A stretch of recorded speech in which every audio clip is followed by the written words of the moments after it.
Hello जी प्यारे बच्चों, कैसे हाल चाल हैं आप सभी के। बच्चों आज हम स्टार्ट कर रहे हैं कैपेसिटर, ठीक है। And capacitor is also the part of the electrostatics. तो मैं इस तरह से मान करके चलता हूँ कि इससे पहले जो हम डिस्कस कर चुके होते हैं वो इलेक्ट्रोस्टैटिक्स पार्ट 1 होता है और ये जो हम डिस्कस कर रहे हैं इलेक्ट्रोस्टैटिक्स पार्ट 2 है। तो कैपेसिटर इलेक्ट्रोस्टैटिक्स का एक सेगमेंट है, छोटा सा पोर्शन है, ज़्यादा लेंथी चैप्टर नहीं है, ठीक है।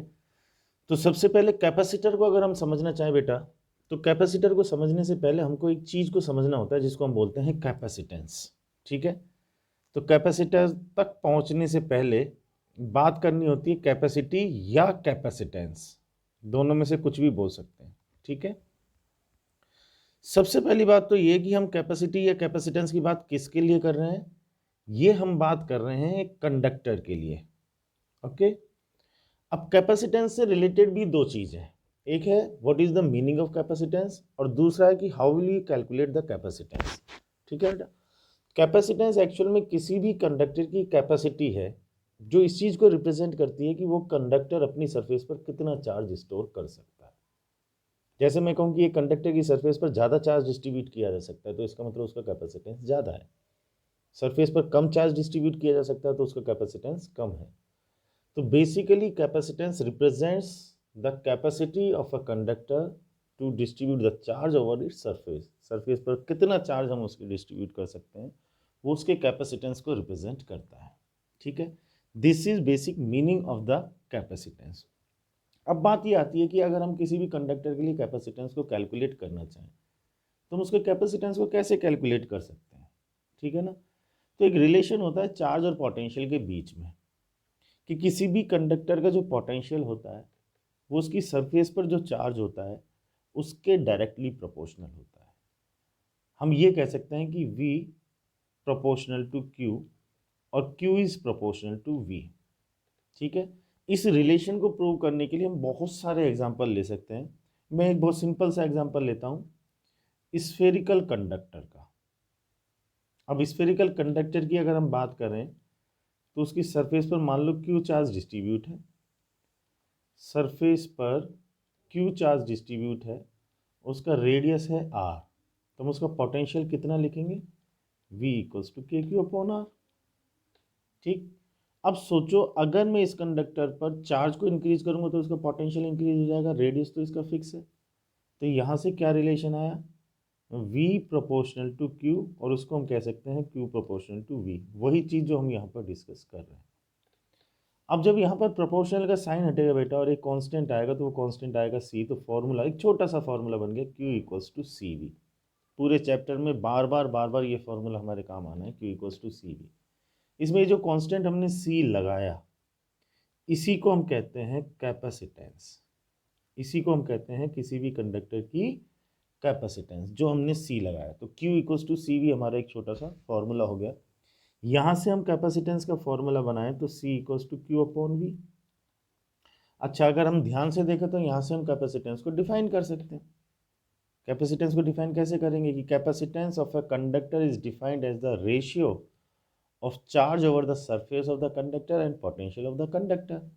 कि भाई किसी भी कंडक्टर की सरफेस पर जो चार्ज है और उस कंडक्टर का जो पोटेंशियल है उन दोनों का जो रेशियो होता है उसको हम कैपेसिटेंस कहेंगे। एक डेफिनेशन। दूसरी डेफिनेशन जो एक जनरल मेथड है डेफिनेशंस बनाने का कि V इक्वल्स टू 1 अगर हम कर दें तो C इक्वल्स टू Q हो जाएगा। मतलब पोटेंशियल अगर हम 1 से इंक्रीज करना चाहते हैं तो उसके लिए जो चार्ज रिक्वायर्ड है उसी को हम कैपेसिटेंस कहेंगे। So now the capacitance of a conductor is also can be defined as the charge required to increase the potential of the conductor by 1। किसी भी कंडक्टर के पोटेंशियल को 1 से अगर अपन इंक्रीज करना चाहते हैं तो उसके लिए जितने चार्ज की रिक्वायरमेंट होगी उसको हम उसका कैपेसिटेंस कह सकते हैं। तो बेटा इस तरीके से डेफिनेशन को बनाना हम सीखें। अब अपन ने ध्यान दिया है तो कैपेसिटेंस की दो डेफिनेशन हमने तैयार कर दी, एक तो रेशियो से डेफिनेशन तैयार कर दी और दूसरा अपॉन में जो लिखा हुआ उसको अपन ने 1 कर दिया, तो वहाँ से एक दूसरी डेफिनेशन बन करके तैयार हो गई, ठीक। अब यहाँ से C की यूनिट अगर मैं देखूँ तो Q के लिए हो गया कूलाम और V के लिए हो गया वोल्ट। तो C के लिए यूनिट यूनिट क्या बन जाती है यूनिट बन जाती है कूलाम पर वोल्ट बन जाती है, जिसी का एक छोटा सा नाम है फैरेड और इसको डिनोट करते हैं एफ से। तो कैपेसिटेंस की यूनिट हो गई है फैरेड। ठीक है। अब एक्चुअल में क्या होता है कि जो कंडक्टर्स होते हैं ना, उनकी जो कैपेसिटेंस होती है वो जनरली बहुत कम होती है, बहुत कम होती है। अब जैसे मैं आपसे कहूँ कि किसी भी बॉडी का जो मास है वो बहुत कम है, अब मैं अगर आपसे पूछूं तो आप मास की जनरली यूनिट क्या बोलोगे? केजी बोलोगे। एकदम से अगर मैं आपसे पूछूं कि मास की यूनिट क्या होगी तो आप कहेंगे केजी। बट अगर मैं आपसे कहूँगा यार मास बहुत ही कम है तो आप मिलीग्राम पर चले जाओगे, ग्राम पर चले जाओगे, माइक्रो तक भी चले जाओगे। उसी तरह से बात यहाँ पर हो रही है कैपेसिटेंस की कि भाई यूनिट तो फैराड है, बट जनरली जो कंडक्टर की कैपेसिटेंस होती है वो बहुत कम होती है। तो हम फैराड में लिखने के बजाय माइक्रो फैराड में कैपेसिटेंस को लिखते हैं। तो जनरल जो ट्रेंड बना हुआ है, ठीक है ना, रूटीन में अगर हम बात करें तो कैपेसिटेंस की यूनिट हम माइक्रो फैराड बोलते हैं। बाकी ओरिजिनली अगर हम बात करें तो उसकी यूनिट फैराड होती है। ठीक बात। तो कैपेसिटेंस से रिलेटेड कुछ थोड़ी बहुत कहानी अभी हमको समझ में आ गई। ठीक है। अब हम थोड़ा सा कैपेसिटेंस को कैलकुलेट करके देखते हैं एक दो केस में। जैसे अभी हमने स्फेरिकल कंडक्टर का भी एग्जांपल लिया, मान लो इसी का कैपेसिटेंस अगर हमको कैलकुलेट करने के लिए दिया जाए तो हम हेडिंग नोट कर सकते हैं कि कैपेसिटेंस ऑफ स्फेरिकल कंडक्टर, मतलब एक स्फेरिकल कंडक्टर की कैपेसिटेंस। ठीक है साहब, capacitance of a spherical conductor. जैसे अभी हमने ये स्फेरिकल कंडक्टर लिया, ये स्फेरिकल कंडक्टर एक बार वापस से ड्रॉ कर लेते हैं। मान लो इसका रेडियस आर है, ठीक है, सरफेस पर क्यू चार्ज डिस्ट्रीब्यूट कर दिया। अब मैं इसकी कैपेसिटेंस का एक्सप्रेशन तैयार करना चाहूँ, चार्ज क्यू हो गया तो हमने लिख दिया इसका पोटेंशियल V इक्वल्स टू के क्यू अपॉन आर, और हम कह सकते हैं Q अपॉन 4πε0r। अब यहाँ से बेटा अगर हम चेक करें तो क्या Q upon V equals to 4πε0r बन गया। और ध्यान से देखें तो ये जो Q अपॉन V है ये हमारा C है, तो C इक्वल्स टू 4πε0r। ये एक स्फेरिकल कंडक्टर की कैपेसिटेंस आ गई है, C इक्वल्स टू 4πε0r। ये हम केस लेकर के चल रहे हैं कि जब स्फेरिकल कंडक्टर को हमने वैक्यूम में रखा हुआ है। सोचो अगर मीडियम की बात करें, ठीक है, मीडियम का केस अगर लेकर के चलेंगे तो आप समझ पा रहे होंगे कि ये एक्सप्रेशन क्या बन जाना चाहिए। ये बन जाना चाहिए Cm इक्वल्स टू 4πε0 की जगह एप्साइलन, जिसको हम लिख सकते हैं एप्साइलन0 एप्साइलन r इंटू में r। तो मीडियम के केस में कैपेसिटेंस का एक्सप्रेशन ये आ गया। अब इन दोनों के बीच में एक रिलेशन हम लिख सकते हैं, क्या Cm equals to epsilon r times of C। मतलब वैक्यूम में जो कैपेसिटेंस है उसको अगर एप्सिलॉन आर से मल्टीप्लाई कर देंगे तो मीडियम में कैपेसिटेंस हमको मिल जाएगी। ठीक, वैक्यूम के केस में बात करो चाहे मीडियम के केस में बात करो, क्या C प्रोपोर्शनल टू R आ रहा है? यहाँ पर हम बात करते हैं क्या C प्रोपोर्शनल टू R है। C प्रोपोर्शनल टू R है तो C वर्सेस R, मतलब C और R का जो ग्राफ बनेगा कैसा बनना चाहिए? Straight line. C और R का जो स्फेरिकल कंडक्टर के लिए स्पेसिफिकली बात हो रही है कि C और R का जो ग्राफ बनेगा वो स्ट्रेट लाइन बनेगा। अच्छा, अगर मैं इसका स्लोप कैलकुलेट करूँ तो स्लोप कितना लिखा जाएगा? tan थीटा, और tan थीटा कितना आएगा? C अपॉन R, और C अपॉन R कितना आ जाएगा? वैक्यूम के केस में बात करोगे तो 4πε0, मीडियम के केस में बात करोगे तो 4πε0 एप्सिलॉन R। ये आ गया हमारा वैक्यूम के केस में, और ये आ गया हमारा मीडियम के केस में। मतलब C और R के ग्राफ का अगर हम स्लोप कैलकुलेट करें तो 4πε0 या 4πε0 एप्सिलॉन R आ जाएगा। ये एक स्फेरिकल कंडक्टर के लिए हमने कैपेसिटेंस की बात की। ठीक, अच्छा, एक थियोरेटिकल बात हो कि हमारी जो अर्थ है, ठीक है, ना तो वो एक्चुअल में स्फेरिकल है और ना ही एक्चुअल में वो वैक्यूम में रखी हुई है। बट थियोरेटिकली अगर हम ये एज्यूम कर ले, हम ऐसा मान ले कि हमारी जो अर्थ है वो एक स्फेरिकल कंडक्टर है, एक स्फेरिकल कंडक्टर है और वो वैक्यूम में रखी हुई है, तो क्या हम उसकी कैपेसिटेंस को कैलकुलेट कर सकते हैं? बिल्कुल, क्योंकि अभी हमने एक स्फेरिकल कंडक्टर की कैपेसिटेंस के लिए एक्सप्रेशन लिखा है C इक्वल्स टू 4πε0r। हमने अर्थ को एक स्फेरिकल कंडक्टर माना जो वैक्यूम में रखा हुआ है, तो अर्थ के लिए कैपेसिटेंस क्या मिल जाना चाहिए? अर्थ के लिए अगर हम बात करेंगे तो हम लिखेंगे C इक्वल्स टू, ठीक है, 4πε0 की वैल्यू हो जाएगी 1/9 × 10⁻⁹ और R आ जाएगा 64 × 10⁵ कैसे? अर्थ का जो रेडियस है वो होता है 6400 किलोमीटर।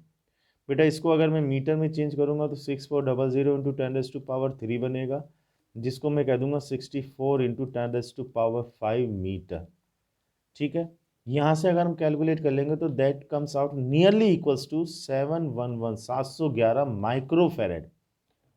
अब आप ऐसा मत सोचना कि डायरेक्ट यहाँ से कैलकुलेशन करेंगे तो 711 आ जाएगा। यहाँ से कैलकुलेशन करोगे तो C की वैल्यू फेरेड में आएगी, उसको आप माइक्रोफेरेड में चेंज करेंगे तो नियरली इक्वल्स टू 711 माइक्रोफेरेड आएगा। तो हम ऐसा कह सकते हैं कि थियोरेटिकली अगर अर्थ के लिए कैपेसिटेंस लिखना चाहें, मतलब अर्थ को वैक्यूम में रखा हुआ एक स्फेरिकल कंडक्टर मान लिया जाए, तो हम उसकी कैपेसिटेंस को 711 माइक्रोफेरेड कह सकते हैं। ये तो एक थियोरेटिकल बात हुई, बट प्रैक्टिकली अगर हम कहें तो प्रैक्टिकली अर्थ की कैपेसिटेंस कितनी है? इन्फिनिटी। ठीक है, क्योंकि प्रैक्टिकली अर्थ का साइज बहुत ज़्यादा है। जितने भी ऑब्जेक्ट्स, जितनी भी बॉडीज़ हम कंसीडर करते हैं उनके कंपैरिजन में अर्थ का साइज बहुत बड़ा होता है, इसलिए हम कहते हैं कि अर्थ की कैपेसिटेंस इन्फिनिटी है।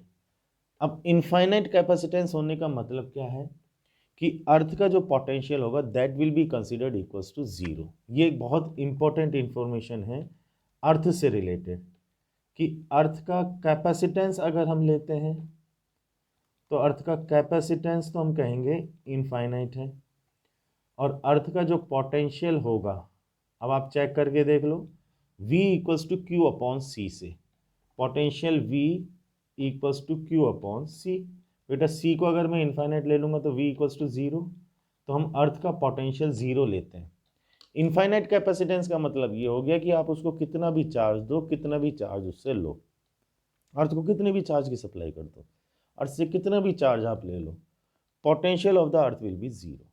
तो उसका कैपेसिटेंस इनफाइनाइट और पोटेंशियल 0। ये एक जो चीज़ मैंने आपको बताई कि अर्थ का पोटेंशियल हमेशा 0 रहेगा, कितना भी चार्ज दे दे, कितना भी चार्ज ले ले, ये एक बहुत इंपॉर्टेंट इंफॉर्मेशन है, इसका थोड़ा सा ध्यान रखना होगा। अच्छा, कैपेसिटेंस की यूनिट के लिए अगर हम बात करें तो मैंने बोला कि फेरेड है, बट जनरली कैपेसिटेंस बहुत कम होती है तो हम माइक्रोफेरेड में ले लेते हैं। कई बार माइक्रोफेरेड से भी बहुत ज़्यादा कम होती है कैपेसिटेंस, तो हम पिकोफेरेड तक चले जाते हैं। ठीक है, एक पिको का मतलब होता है 10⁻⁻12। ये कुछ छोटे छोटे से रिलेशन है। एक पिको का मतलब 10⁻⁻12, एक माइक्रो का मतलब है 10⁻⁻6 और एक नैनो का मतलब है 10⁻⁻9। पिको फेरेड में दिया हुआ फेरेड में चेंज करना 10⁻⁻12 से मल्टीप्लाई करो, माइक्रो फेरेड में दिया हुआ फेरेड में चेंज करना 10⁻⁻6 से, नैनो में दिया हुआ फेरेड में चेंज करना 10⁻⁹ से मल्टीप्लाई करना है। ठीक है, क्योंकि कैपेसिटेंस बहुत कम होती है इसलिए ये कन्वर्जन्स हमको मालूम होनी चाहिए। बोलो यहाँ तक की बात अपन को क्लियर है? होपफुली यहाँ तक सारी चीज़ें क्लियर हो गई होंगी 100% तरीके से। ठीक है, अब यहाँ अगर हमसे एक छोटा सा कॉन्सेप्चुअल क्वेश्चन किया जाए कि यार हमारा जो कंडक्टर है उसका कैपेसिटेंस कौन कौन से फैक्टर्स पर डिपेंड कर रहा है, ज़रा देखना। तो जैसे हमने स्फेरिकल कंडक्टर के लिए लिखा तो हमने देखा उसका कैपेसिटेंस C इक्वल्स टू 4πε0, अगर वैक्यूम है तो ε0, मीडियम है तो ε0 के साथ में εr आएगा, मतलब मीडियम पर डिपेंड कर रहा है, कर रहा है या नहीं कर रहा। सेकेंडली हमने देखा उसका रेडियस कि भाई अगर रेडियस ज़्यादा है तो उसका कैपेसिटेंस ज़्यादा। अच्छा, इस चीज़ को थोड़ा सा प्रैक्टिकली भी सोच करके देखो कि अगर मैं एक स्फेयर का रेडियस बढ़ा दूँ, कंडक्टर की बात चल रही है, उसका रेडियस अगर मैं बढ़ा दूँ तो उसका सरफेस एरिया बढ़ जाएगा, और सरफेस एरिया बढ़ जाएगा तो उस पर चार्ज ज़्यादा डिस्ट्रीब्यूट हो सकता है या कम डिस्ट्रीब्यूट हो सकता है? ज़्यादा डिस्ट्रीब्यूट हो सकता है, तो हम कहेंगे उसकी कैपेसिटेंस बढ़ गई। यही हमने स्टार्टिंग में कैपेसिटेंस का मीनिंग डिस्कस भी किया था कि कैपेसिटेंस बेसिकली इस चीज़ को रिप्रेजेंट कर रही है कि कंडक्टर की सरफेस पर कितना चार्ज डिस्ट्रीब्यूट किया जा सकता है। यहाँ उस एक्सप्रेशन से कहीं ना कहीं वो चीज़ जस्टिफाई हो रही है कि भाई हम साइज को इंक्रीज़ करेंगे मतलब रेडियस इंक्रीज़ करेंगे, रेडियस इंक्रीज़ होगा मतलब सरफेस का एरिया इंक्रीज़ होगा, एरिया इंक्रीज़ होगा मतलब ज़्यादा चार्ज डिस्ट्रीब्यूट हो सकता है, ज़्यादा चार्ज डिस्ट्रीब्यूट हो सकता है, इसका मतलब कैपेसिटेंस पहले से ज़्यादा हो गया। तो कहीं ना कहीं वो चीज़ कनेक्ट भी हो रही है। ठीक है, तो कौन कौन से फैक्टर्स पर अपन बात करें तो डिपेंड कर रहा है। एक तो कौन से मीडियम में हमने उस कंडक्टर को रखा हुआ है, सराउंडिंग का जो मीडियम है उस पर कैपेसिटेंस डिपेंड कर रही है। सेकेंडली उसका जो साइज है उस पर भी कैपेसिटेंस डिपेंड कर रही है। ठीक, अब किसी ने हमारे सामने एक सवाल रख दिया कि यार मान लो हमारे पास में एक स्फेरिकल कंडक्टर है या कोई सा भी एक कंडक्टर है, उसका साइज और शेप दो चीज़ें फिक्स है। That may be spherical, that may be cubical, किसी भी शेप का हो सकता है, किसी भी साइज का हो सकता है। तो हमारे पास में जो कंडक्टर है उसका शेप, साइज और जिस मीडियम में हमने उसको रखा हुआ है वो, ये तीनों चीज़ें फिक्स है। साइज में भी कोई चेंज नहीं होना है, शेप में भी कोई चेंज नहीं होना है, मीडियम में भी कोई चेंज नहीं होना है, और हम उसकी कैपेसिटेंस को बढ़ाना चाहते हैं। तो क्या हम उसकी कैपेसिटेंस को इंक्रीज कर सकते हैं? अब इस सवाल का जवाब अगर हम ढूंढें तो हमारे सामने कंस्ट्रेंट तो बहुत सारे लगा दिए, साइज भी चेंज नहीं करना, शेप भी चेंज नहीं करनी, मीडियम भी चेंज नहीं करना। अदरवाइज तो हम क्या करते, मीडियम को चेंज कर देते तो कैपेसिटेंस चेंज हो जाता, साइज को चेंज कर देते तो कैपेसिटेंस चेंज हो जाता, शेप में भी कुछ फेर बदल कर लेते तो कैपेसिटेंस चेंज हो जाता। हमसे कहते तीनों में से किसी में कोई चेंज नहीं करना और कैपेसिटेंस को बढ़ाना है। तो उसके लिए एक डिवाइस बनाई गई, उस डिवाइस का नाम ही कैपेसिटर है, उस डिवाइस का नाम ही कैपेसिटर है। अब थोड़ा सा जनरल डिस्कशन कैपेसिटर पर हो कि एक्चुअल में कैपेसिटर है क्या। सिंपल लैंग्वेज में अगर हम कैपेसिटर को डिफाइन करना चाहें तो सिंपली बेटा हम ये कहेंगे कि दो कंडक्टर्स होते हैं। मतलब किसी भी कैपेसिटर की आप बात करो, आगे type of conductor upon discuss करेंगे, कैपेसिटर डिस्कस करेंगे तो पता लगेगा कि कोई सा भी कैपेसिटर है उसमें दो कंडक्टर लेकर के चलते हैं। हालांकि एक कंडक्टर से भी कैपेसिटर बन जाता है, वो हमारा आगे का डिस्कशन है। कैपेसिटर में क्या होता है कि दो कंडक्टर है, वो दोनों एक दूसरे से कुछ सेपरेट होते हैं, मतलब दोनों के बीच में कुछ गैप होता है और एक डाइलेक्ट्रिक मीडियम बीच में भरा होता है। So when two conductor are separated from each other by a dielectric medium, कि दो कंडक्टर हैं उनके बीच में गैप है, उस गैप में कोई डाइलेक्ट्रिक मीडियम है, तो वो जो डिवाइस बन करके तैयार होती है उसको हम कैपेसिटर कहते हैं। पॉइंट अब ये आता है, क्वेश्चन अब ये आता है कि साहब कैपेसिटर क्यों बनाया, जैसे अभी हमने डिस्कस किया। तो कैपेसिटर बनाने से फ़ायदा क्या है कि हम एक कंडक्टर की कैपेसिटेंस को इंक्रीज कर सकते हैं, साइज और शेप को चेंज किए बिना भी हम उसकी कैपेसिटेंस को इंक्रीज कर सकते हैं कैपेसिटर बना करके। ठीक है, रियलिटी में अगर बात की जाए, कॉन्सेप्चुअली अगर बात की जाए, किसी सर्किट से रिलेटेड अगर बात की जाए, तो कैपेसिटर का बेसिकली यूज़ क्या होता है कि कैपेसिटर इंस्टेंटली इलेक्ट्रिक एनर्जी को स्टोर कर लेता है। मतलब कैपेसिटर एनर्जी को स्टोर करने वाली डिवाइस है जो इलेक्ट्रिक एनर्जी को स्टोर कर लेता है। Later on that energy can be used for some purpose, कि कैपेसिटर के पास में आप एनर्जी स्टोर करके रख दो, फिर कैपेसिटर को आप काम में ले करके उस एनर्जी को उससे रिलीज करा सकते हो। तो रियलिटी में अगर बात करें तो कैपेसिटर का यूज़ क्या है, एनर्जी को स्टोर करना, और कैपेसिटर बना करके अपन कैपेसिटेंस को बढ़ा सकते हैं। अब जरा थोड़ा सा प्रिंसिपल अपन कैपेसिटर का डिस्कस करते हैं। ठीक है, ये मैं पूरा का पूरा एक बार इरेज करता हूँ। अब हम एक नया हेडिंग लेते हैं, प्रिंसिपल ऑफ कैपेसिटर। ठीक है, इसको अपन को बहुत ध्यान से समझना है। इसमें अपन को ये पता लगेगा कि एक जो कैपेसिटर बना रहे हैं वो किस तरह से बन रहा है और कैसे वो कैपेसिटेंस को इंक्रीज करने का काम कर रहा है। ठीक है, प्रिंसिपल ऑफ कैपेसिटर। मान लो कि हमारे पास में ये एक प्लेट की फॉर्म में एक कंडक्टर है। ठीक है, थोड़ा सा स्ट्रेट ले लेते हैं अपन इसको, ये और इस पर ये चार्ज डिस्ट्रीब्यूट है। ठीक है भाई, हमने कहा कि इसके कैपेसिटेंस को इंक्रीज करना है, कंस्टेंट वही है, साइज शेप मीडियम कोई चेंज नहीं करना। ठीक है, मान लो ये हमारी प्लेट है, प्लेट नंबर 1, जिसकी कैपेसिटेंस हम इंक्रीज करना चाहते हैं। अब हमने क्या किया, हमने इसके पैरेलल एक प्लेट रख दी बेटा, इसके पैरेलल ऐसी ही एक प्लेट रख दी यहाँ पर। ठीक है, एक बार वापस से ड्रॉ करूँगा, यहाँ पर हमने एक प्लेट रख दी इसके पैरेलल, इसी तरह की प्लेट, प्लेट नंबर 2, और प्लेट नंबर 2 पर कोई चार्ज नहीं है, अभी किसी भी तरह का भी फिलहाल कोई चार्ज नहीं है। तो जब मैं प्लेट नंबर 2 को 1 के पैरेलल रखूँगा तो क्या होगा, इंडक्शन होगा। अब इंडक्शन कहानी क्या होती है कि एक चार्ज बॉडी के पास में एक न्यूट्रल बॉडी को अगर आप रख देते तो वो चार्ज बॉडी उसके इलेक्ट्रॉन्स को तो अटैक करती है, रिपेल करती है। तो एक साइड में इलेक्ट्रॉन एक्यूमुलेट हो जाते हैं, एक साइड में इलेक्ट्रॉन इकट्ठे हो जाते हैं, तो एक तरफ इलेक्ट्रॉन्स का नंबर इंक्रीज हो जाता है, दूसरी तरफ इलेक्ट्रॉन्स के नंबर की डेफिशिएंसी मतलब कम हो जाते हैं। तो जहाँ पर इलेक्ट्रॉन्स का नंबर इंक्रीज हो जाता है वहाँ पर नेगेटिव चार्ज डेवलप हो जाता है, जहाँ पर इलेक्ट्रॉन्स का नंबर डिक्रीज हो जाता है वहाँ पर पॉजिटिव चार्ज डेवलप हो जाता है। जैसे इस केस में हम देखें तो प्लेट नंबर 2 की 2 सरफेसेस है बेटा, एक सरफेस तो 1 की तरफ है जो 1 को फेस कर रही है और दूसरी सरफेस पीछे की है, ठीक है। तो 1 पर पॉजिटिव चार्ज है, ये पॉजिटिव चार्ज 2 के इलेक्ट्रॉन्स को अट्रैक्ट करेगा, इलेक्ट्रॉन्स को अट्रैक्ट करेगा तो अंदर की सरफेस में, मतलब 1 की तरफ जो सरफेस है 2 की, उस पर इलेक्ट्रॉन्स का नंबर इंक्रीज होगा तो यहाँ पर नेगेटिव चार्ज डेवलप होगा। Are you getting my point? तो यहाँ पर इलेक्ट्रॉन्स का नंबर इंक्रीज होगा तो यहाँ पर ये नेगेटिव चार्ज डेवलप होगा। आउटर सरफेस पर बात करेंगे तो इलेक्ट्रॉन्स की डेफिशिएंसी हो गई तो वहाँ पर एक पॉजिटिव चार्ज डेवलप हो जाएगा, ठीक है। तो ये जो चार्ज डेवलप हुआ नेगेटिव और पॉजिटिव, ये हुआ ड्यू टू इंडक्शन, ठीक है। तो एक छोटे से क्वेश्चन का आंसर तो हमको यहीं से मिलता है। अगर हमसे बिल्कुल शॉर्ट में पूछा जाए तो कि भाई कैपेसिटर किस प्रिंसिपल पर काम करता है, तो हम कहेंगे इंडक्शन के प्रिंसिपल पर काम करता है। तो इंडक्शन में क्या हुआ, चार्ज डेवलप हो गया 2 पर, ठीक। अब अगर हम बहुत ध्यान से देखें तो 2 पर ये जो चार्ज डेवलप हुआ है इसका इफेक्ट 1 के पोटेंशियल पर आएगा। कैसे? हमने फॉर्मूला कहा कि C इक्वल्स टू Q/V है। अब हम जरा थोड़ा सा फॉर्मूले के बेसिस पर बात करते हैं, अगर कैपेसिटेंस को बढ़ाना है तो क्या किया जाए, ठीक है। तो आप क्या सजेस्ट करेंगे, सर C को अगर इंक्रीज करना है तो Q को इंक्रीज कर लो या V को डिक्रीज कर लो, दोनों में से कोई एक बात। बट अगर हम इसके बैकग्राउंड पर जाएं कि ये मिला कहाँ से हमको, तो ये हमको मिला था एक्चुअल में Q प्रोपोर्शनल टू V से, ठीक है। Direct formula C equals to Q/V नहीं है, पहले basic relation Q proportional to V है। अब आप कहोगे सर Q को इंक्रीज करो, तो Q प्रोपोर्शनल टू V क्या कहता है कि आप जिस रेशियो में Q को इंक्रीज करोगे उसी रेशियो में V इंक्रीज हो जाएगा। आपने Q की वैल्यू को डबल किया तो V की वैल्यू डबल हो जाएगी, Q को ट्रिपल कर दिया तो V की वैल्यू ट्रिपल हो जाएगी। तो जैसे ही आप Q को छेड़ते हैं V की वैल्यू भी छिड़ जाती है, मतलब Q की वैल्यू को आपने डबल कर दिया तो V की वैल्यू बाय डिफॉल्ट डबल हो जाएगी, C तो उतना ही रह गया।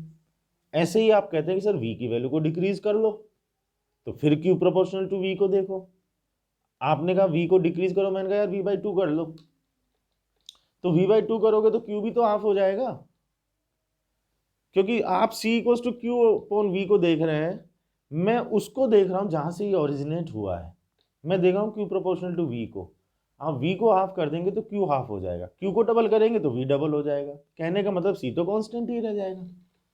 तो हम एक ऐसा रास्ता ढूंढ रहे हैं जिसमें हम Q की वैल्यू को कांस्टेंट रखते हुए, Q की वैल्यू को कांस्टेंट रखते हुए V की वैल्यू को डिक्रीज करेंगे, और V की वैल्यू डिक्रीज करेंगे तो C की वैल्यू इंक्रीज हो जाएगी। वो इंडक्शन की वजह से होगा। कैसे? पहले जब प्लेट नंबर 1 अकेली थी, थोड़ी देर के लिए सोच लो कि प्लेट नंबर 2 है ही नहीं, प्लेट नंबर 1 अकेली है तो इस पर चार्ज पॉजिटिव है तो इसका कुछ पॉजिटिव पोटेंशियल है, क्योंकि पॉजिटिव चार्ज है इसके पास तो इसका कुछ पॉजिटिव पोटेंशियल है। प्लेट नंबर 2 को रखा, उसके एक साइड में नेगेटिव और दूसरे साइड में पॉजिटिव चार्ज डेवलप हुआ। अब अगर मैं प्लेट नंबर 1 का नेट पोटेंशियल देखूं तो यहां पर बेटा पोटेंशियल 3 चार्जेस की वजह से आएगा, खुद के पॉजिटिव चार्ज की वजह से जो पहले से था, ठीक है। इस नेगेटिव चार्ज की वजह से 1 पर जो पोटेंशियल आएगा वो कुछ नेगेटिव आएगा, नेगेटिव पोटेंशियल आएगा क्योंकि नेगेटिव चार्ज है। भैया प्लेट 1 पर जो पोटेंशियल है वो खुद के पॉजिटिव चार्ज की वजह से भी है, 2 के नेगेटिव की वजह से भी है और 2 के पॉजिटिव की वजह से भी है।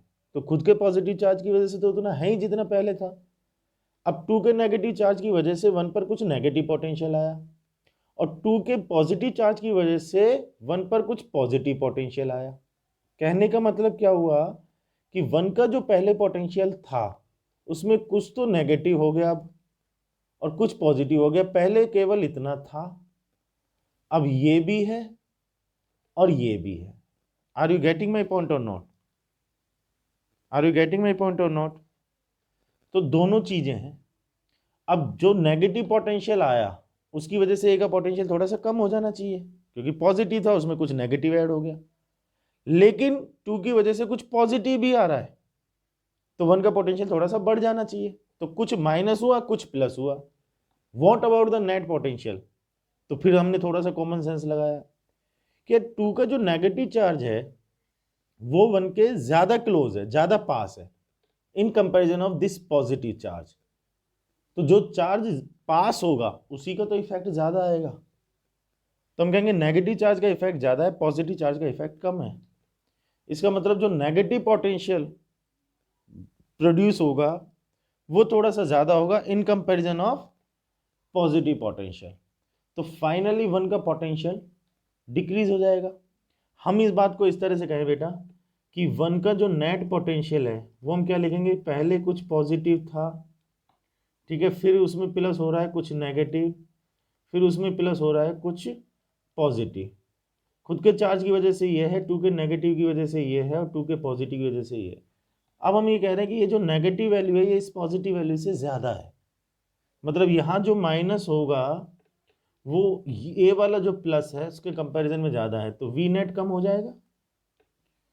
और ध्यान से देखें तो वन का चार्ज उतना ही है जितना पहले था, वन पर चार्ज में कोई चेंज नहीं आया। अब अगर मैं ये C equals to Q upon V plate number 1 के लिए देखूं तो प्लेट नंबर 1 का चार्ज तो उतना ही है जितना था, पोटेंशियल डिक्रीज हो गया, कैपेसिटेंस बढ़ गया, यही हम करना चाह रहे थे। ठीक, अब यहां से किसी के दिमाग में एक और बढ़िया बात आई, उसने कहा सर एक काम करते हैं कि 2 की जो आउटर सरफेस है ना उसकी हम अर्थिंग कर दें। अर्थिंग करने का मतलब क्या होता है कि एक वायर लिया, वायर के एक एंड को तो यहां पर कनेक्ट कर दिया और दूसरा एंड जमीन में डाल दिया, हो गई अर्थिंग। अर्थिंग करने का मतलब क्या है, अब इस पॉइंट का पोटेंशियल तो 0 है अर्थ का, ठीक है, तो होगा क्या कि 2 का जो पॉजिटिव चार्ज मतलब आउटर सरफेस पर जो चार्ज है वो सारा का सारा ट्रांसफर हो करके अर्थ में चला जाएगा, आउटर सरफेस का जो चार्ज है। ठीक, यहां 2 सवाल बनते हैं कि सर पहली बात तो ये कि सारा का सारा बाहर वाली सरफेस का गया क्यों, दूसरा सवाल कि अगर बाहर वाली सरफेस का गया तो अंदर वाली सरफेस का क्यों नहीं गया, वो भी तो है प्लेट नंबर 2 पर ही। तो पहले तो ये समझो बेटा कि आउटर सरफेस पर जो पॉजिटिव चार्ज है वो सारा का सारा ट्रांसफर क्यों हो गया, भाई कुछ ट्रांसफर हो जाता, सारा ट्रांसफर हो गया, क्योंकि हमने इलेक्ट्रोस्टैटिक्स के फर्स्ट पार्ट में बेटा एक बेसिक कॉन्सेप्ट डिस्कस किया था कि जब 2 पॉइंट्स के बीच में पोटेंशियल सेम नहीं होता और बीच में कोई चार्ज को घूमना होता है तो वो चार्ज तब तक मूव करता है जब तक दोनों पॉइंट का पोटेंशियल सेम ना हो जाए। इक्वी पोटेंशियल सरफेस वाली बात याद करो, मैंने आपको एक कंडक्टर का एग्जांपल दिया था कि कंडक्टर की जो सरफेस होती है वो इक्वी पोटेंशियल सरफेस होती है, क्योंकि जब तक 2 पॉइंट्स का पोटेंशियल सेम नहीं होगा तब तक चार्ज मूव करेगा। तो स्टैटिक कंडीशन क्या आएगी, फाइनल कंडीशन क्या आएगी कि दोनों पॉइंट्स का पोटेंशियल सेम हो जाना चाहिए। ठीक, अब ये वाला एंड हमारा ए मान लो और ये वाला हमारा बी मान लो। अब बी का पोटेंशियल कितना है, 0, क्योंकि वो अर्थ पे कनेक्टेड है। और हमने अभी थोड़ी देर पहले डिस्कस किया कि साहब अर्थ का पोटेंशियल तो हमेशा 0 रहेगा, कितना भी चार्ज ले लो कितना भी चार्ज दे दो। तो अब इसका पोटेंशियल तो 0 ही रहना है, इसका मतलब फाइनली ए का पोटेंशियल कितना हो जाना चाहिए, 0, तभी तो दोनों का पोटेंशियल इक्वल होगा। और ए का पोटेंशियल 0 कब होगा, जब उसका सारा चार्ज बी पर ट्रांसफर हो जाए। मतलब ये सिचुएशन प्रैक्टिकली कुछ इस तरह से समझो कि मैंने कहा कि ए पॉइंट है और बी पॉइंट है, इसका पोटेंशियल पॉजिटिव है, इसका पोटेंशियल 0 है। अब चार्ज यहाँ से यहाँ ट्रांसफर होगा जब तक कि दोनों का पोटेंशियल सेम ना हो जाए। और मैंने आपके सामने शर्त रख दी कि साहब बी का पोटेंशियल तो हमेशा 0 रहेगा, ये तो चेंज होने से रहा, तो अल्टीमेटली ए का पोटेंशियल कितना हो जाना चाहिए, 0, तभी तो दोनों का पोटेंशियल इक्वल होगा। तो ए 2 का जो आउटर सरफेस का चार्ज है वो सारा का सारा अर्थ में चला जाएगा, सारा चार्ज अर्थ में जाने का मतलब उसका पोटेंशियल अब 0 हो जाएगा। तो ये उसके पीछे लॉजिक है, इसीलिए हम अर्थिंग करते हैं। हमारे घरों में भी अर्थिंग की जाती है, आपने कभी नोटिस किया होगा इस चीज़ को, क्योंकि अर्थिंग हमारे घर को सेफ रखती है इलेक्ट्रिसिटी के पॉइंट ऑफ व्यू से बात करें, क्योंकि कोई भी अनचाहा चार्ज जब डेवलप हो जाता है तो अर्थिंग की वजह से सारा का सारा अर्थ में ट्रांसफर हो जाता है, चाहे कितना ही चार्ज डेवलप हो।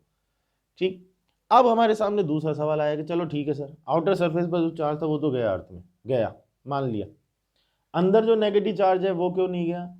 ये जो नेगेटिव चार्ज है ना बेटा इनर सरफेस पर, ये 1 का जो पॉजिटिव चार्ज है इसके अट्रैक्शन से बंधा रहेगा, इसलिए हम इस चार्ज को क्या बोलते हैं, बाउंडेड चार्ज। क्या बोलते हैं, बाउंडेड चार्ज। मतलब इनर सरफेस पर जो चार्ज है ना 2 के, उसको बोलते हैं बाउंडेड चार्ज, क्योंकि वो एक का जो चार्ज है उसके अट्रैक्शन की वजह से बंधा हुआ है, उसने बांध के रखा, उसने अट्रैक्ट करके रोका हुआ है, उस चार्ज को अर्थ में ट्रांसफर नहीं होने देंगे, इसलिए 2 का जो नेगेटिव चार्ज है वो नहीं जा पाएगा। अब सिचुएशन क्या बन गई अर्थिंग के बाद में, अब सिचुएशन शायद और ज्यादा फेवरेबल हो गई हमारे लिए। कैसे कि यहां पर तो पॉजिटिव, ठीक है, यहां पर है नेगेटिव, ठीक है, ओके, ये हमारी प्लेट नंबर 1 है और ये हमारी प्लेट नंबर 2 है। बाहर अब कोई चार्ज है नहीं क्योंकि अर्थिंग कर दी गई थी, तो सारा का सारा इसमें ट्रांसफर हो गया था। अब वापस से हम 1 का पोटेंशियल चेक करके देखें, तो अब हम वी नेट क्या लिखेंगे, मतलब 1 का पोटेंशियल क्या लिखेंगे, वी खुद के पॉजिटिव चार्ज की वजह से प्लस में V2 के नेगेटिव चार्ज की वजह से। ये जो आ रहा था ये अब खत्म हो गया। तो क्या लगता है अब जो पोटेंशियल है वो और भी ज्यादा कम हो जाएगा पहले से भी, क्योंकि उसमें कुछ ऐड हो रहा था ये, अब वो भी ऐड नहीं हो रहा ये वाला। तो अब नेट पोटेंशियल और भी कम हो गया पहले से, पोटेंशियल और भी कम हो गया तो कैपेसिटेंस और भी ज्यादा हो गई, तो ये और भी ज्यादा बढ़िया काम हो गया। Are you getting my point? तो हमने क्या किया, एक कंडक्टर के चार्ज में कोई चेंज नहीं है, शेप साइज कुछ भी चेंज नहीं किया हमने, और हमने उसके कैपेसिटेंस को बढ़ा भी दिया था, यही हम चाह रहे थे। तो बेटा ये जो सिस्टम बनकर के तैयार होता है ना, ये पूरा का पूरा ये system, this system is called capacitor, इसी को हम कैपेसिटर कहते हैं।